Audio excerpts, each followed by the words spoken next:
talk about speaking part two, and one key card. I'm going to give a shot to speak this one. So, without furthermore, let's get into it.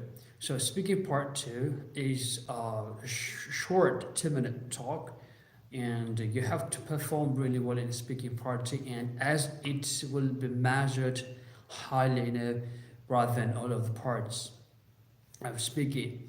So, and you can use some collocations, you can use some idioms or phrases in your speech, and that's the way that you can, your speech can be increased and can be evaluated perfectly and can get a higher bound score.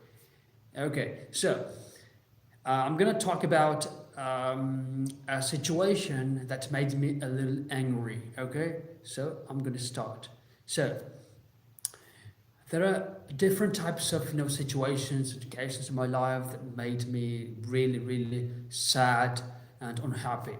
But among them, I'll tell you that going to the USA was my priority plan. And at that time, I was just going to the consul of the United States of America to get a visa. But I had a lot of difficulties, getting a visa. So I waited for about 3 days to get a single visa, whereas I was in a rush to, to go to the USA. So at that time, I was with my friend, and my friend was talking about a useful website that could help me out with my process of visa. And thanks to my friend, that I could, barely get my visa and went to the USA finally. But what irritated me most was the slow process of getting visa, from my country. I don't know, people from the council think that we just at their labor and we don't study like we do in Korea. But this is not the correct conception with me. So I know me and I can just study there and I don't work, just study and study, come back here to contribute my country. That's so, nothing more.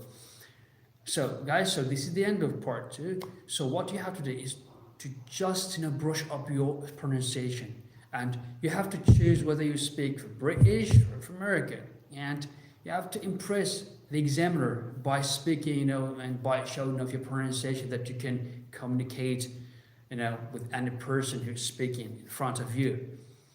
Okay, and I used some kind of phrases like I'm in a rush or something like that.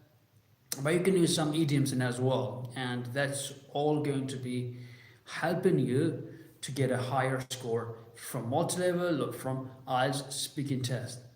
Okay, guys, so this is the end of today's section. So maybe tomorrow or the after tomorrow, I'm gonna upload again and again part two questions, or part three or part one questions to help you a better English speaker. Okay, cheers, bye.